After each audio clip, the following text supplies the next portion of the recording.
What do you see as a director, as the cinematographer's role? Oh Like, gosh, the cinematographer's role, and I've said this out loud, on series is the most important position, in my opinion, because I got to tell you, directors come and go. Showrunners are saddled coming up with scripts with no time, so many times they're just unavailable. And the one constant, the one person who's there all the time to deal with all the crises and to get the show made is the cinematographer. right, So even more so than a movie on these series. right, And a lot of these directors in the time we're living, it's great that they're all getting the opportunity to work and that they are having that chance, and that's great. But if they don't have a lot of experience, it's up to that cinematographer again to be a teacher. So it's a complicated role, and I think most people realize it, but a lot don't. It's interesting because I would say, after now, when I made my transition from, it was almost 10 years ago now, from gaffing to shooting, I feel like, like everybody that wants to be a cinematographer, I think should work in TV before you get to work in a feature, because you just have to deal with so much and so many different personalities than on a movie. And I think that there's such a learning curve that happens. You know what I mean? Like, there used to be this defined line. You got feature guys and you got TV guys. That's starting to meld together a little bit Oh more. yeah. Yeah, Oh yeah. Sure. For you, sure. you know, but it's I think that's interesting. No, It's it's the pivotal position. And I always, when I'm producer director, the most important, I go right immediately. Once they hire me, I go, let's talk about the DP. That's the most important. Casting, yes, but who do you guys want to talk about shooting the show? And I'll tell you who I think ought to shoot the show, right, and right. and why. Yeah, that's right. That's right.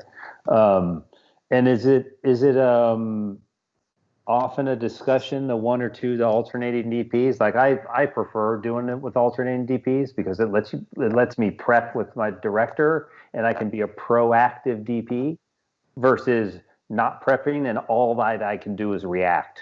Right. You know what I mean? And Yeah. No, it's and way better to have two DPs. But right, lots of times, and most of the time, money interferes, and they don't hire two. right, And so you prep without it, and of course, get to the day of the shooting, and the director usually, the conversation is, well, who said the sun was going to come up over there? Sun's not going to be over there until 3 o'clock. We can't shoot there. These are the yeah, things that always happen. yeah, exactly, exactly.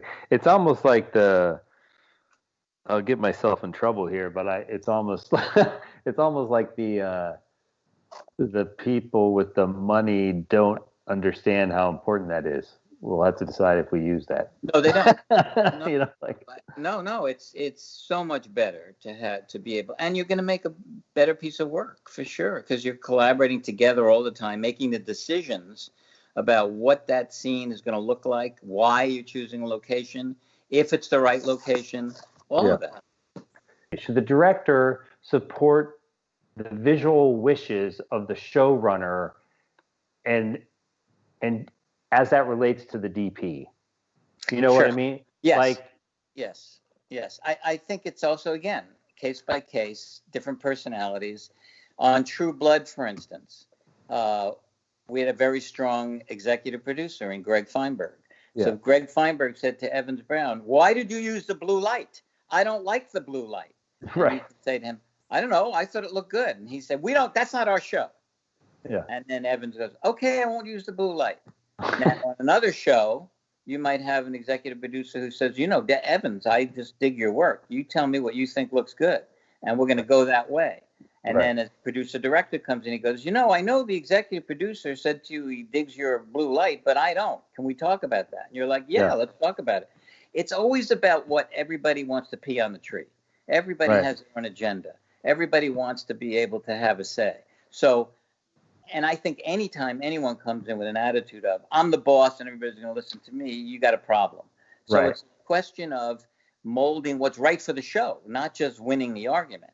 And my opinion usually is if you hire a cinematographer like you, Evans, there's a reason you hired him, because you're talented, you're an artist. And so the first person I want to know about is, do we use blue light or not? And if you want it, let's explain to everybody why we're using it and why it's right for the character or why it's right for the show. We don't always have to use it, but it's going to be a kind of a visual theme through this show, and here's why. And usually, I think you gain their trust that way. Yeah, or at least try. I mean, sometimes you win that, sometimes you lose that. I know. And sometimes you're wrong too, and you just have to be like, oh, I blew that one. Right. Well, sometimes, lots of times, there's more than one way to skin the cat. So. Yeah, exactly.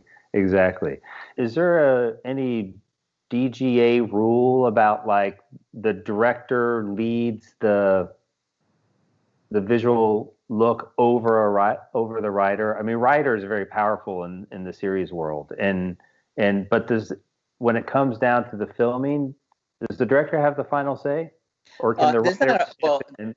There's the DGA frowns upon producer directors or showrunners interfering with staging or directing actors.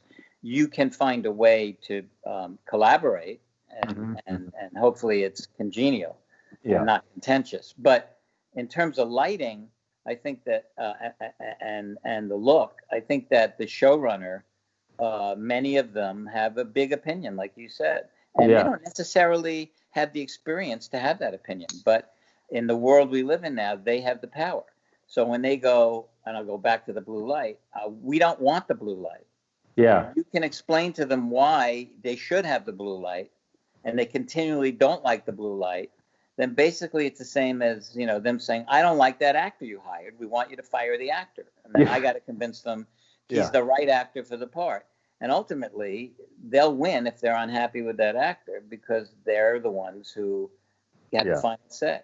So that's this whole showrunner power status, to me, is a little bit of an itch that I hate to scratch, but it's there because in the new world order of television, they have extraordinary power, more than the director on a feature, actually, because they are hiring every department, cinematographer, director, editor, all of it, overseeing it, and in the end, making the final cuts on the episodes. Right. They don't necessarily, they're writers. They could be brilliant writers. They don't necessarily have the experience of editorial. So when you don't have the experience in editorial and you go in and you just pick moments you like, as opposed to finding a cutting pattern that works or something that's going to, have more of an artistic sense to it, sure.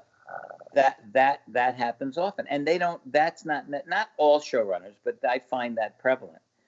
Or when they say to the cinematographer, "Here's the look I want," and they find something in a lookbook they want that isn't necessarily the best choice for the story. Even though it's their story, So it's a lots of times it's a difficult relationship, and many of them respect the truth, or what you think the truth is, and they don't want you to just yes them. But I feel like that's the key, like you said, relationship. So that if you're in lockstep with that showrunner, again, it's going to leak into the work, and you're probably going to have a good show. That's right, exactly. It all leaks into the work. If it's bad, the show won't be so great. Yeah, for sure. Because I've, as a cinematographer, have found myself in several times in an awkward position where the showrunner wants the show to look a certain way, and the pilot director or the producing director, those guys aren't seeing eye to eye, and then I as a cinematographer, am caught in the middle. Well, that's a separate situation. I think the pilot director is hired to make a pilot with a lot more money and a lot more time than the episodic producing director or the episodic director, and that has to be factored in, and that's a reality. So if you want the episodes to look like the pilot, then you can give them $9, $10, $14 million for the episode, not 6, or 20 days, not the 7 days. Right. But that's a reality of time and money that has to be factored in. And so the pilot director usually, in my opinion, goes away, That's right. and after he's done and has made his little movie, a pilot movie, That's right. and that's it. And then after that, everybody jumps in and does their job. Then the reality sets in. Yeah, Yeah. yeah. Yeah.